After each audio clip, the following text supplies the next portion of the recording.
A person who is in a situation where the money that they are earning is impermissible, let's say for example they're working in an industry where the asl of what it does is not permissible, like working in a bank that has that focuses on interest, etc. Yeah.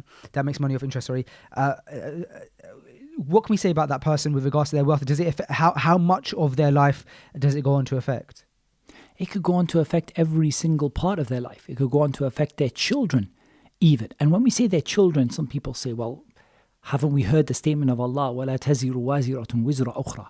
Nobody will bear the burden of another person. But that actually has an understanding to it. In other words, nobody will ultimately be punished, but it doesn't mean that there aren't consequences to what people do for their children. You know, like that doesn't exclude at all.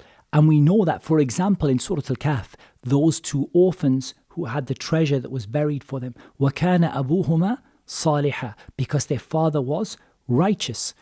So we know that the righteousness of a parent can affect even the opportunities that their children have. It will never place a sin on the child, but it can definitely have huge consequences upon their life, upon what happens to them, upon success, upon everything. And subhanAllah, you know, I tell you what I was thinking about the other day. I was reading about these bank loans, you know, these emergency bank loans they're giving out right now. And I saw how the banks were charging, you know, a lot of people interest. And I just thought, subhanAllah, you know, look at how people will not learn, you know, that barakah is in the hands of Allah subhanahu wa ta'ala. If people helped each other out in a permissible way, Allah would relieve their suffering and Allah subhanahu wa ta'ala would give plenty of barakah for everyone. But when those people disobeyed Allah and they continue to try to profit from other people's misery, what would make you know that Allah will not destroy every one of them? That Allah subhanahu wa ta'ala will not write for them the misguidance forever, or that Allah subhanahu wa ta'ala will not cause them even worse than what has happened to them so far? Because subhanAllah, how can a person, you know, how that money affects everything. And I just thought about that, like that riba, how much it affects and it destroys. يَمْحَقُ اللَّهُ الرِّبَى وَيُرْبِ الصَّدَقَاتِ. Allah makes riba constrict everything. Everyone becomes poor. The banks become poor. You know, they need bailouts from people because, you know, subhanAllah, they're the ones with the almost unlimited reserves of money that they keep giving out with these huge amounts of interest, and still they need bailouts from people. Why? يَمْحَقُ اللَّهُ الرِّبَى. Allah makes riba make everybody poor.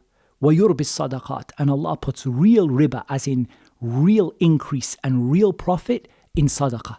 SubhanAllah. So it really is something to think about, that somebody working in a haram industry, not only themselves, their family, their health, their future, their opportunities, the barakah in their lives, every single thing could be affected. Now a person might turn around and say, well, you know, what am I supposed to do about that? It's hardly, you know, there's hardly a great set of opportunities right now in the job market. We say, okay, first things first, just make tawbah. Promise Allah Azza wa Jal that you're going to leave it. You know, to start taking your steps, start looking. Perhaps you might find a job that you didn't even expect you would find available around the corner. But if you close your eyes and say there isn't one, you're never going to find it. So it's a question of somebody having that sincerity, and the person who is sincere for Allah, Allah will make them. وَمَن يَتَّقِ اللَّهَ يَجْعَلْ لَهُ مَخْرَجًا. Whoever has taqwa of Allah, He'll make them a way out. وَيَرْزُقْهُ مِنْ حَيْثُ لَا يَحْتَسِبْ. He'll give him from where he didn't expect his rizq to come from.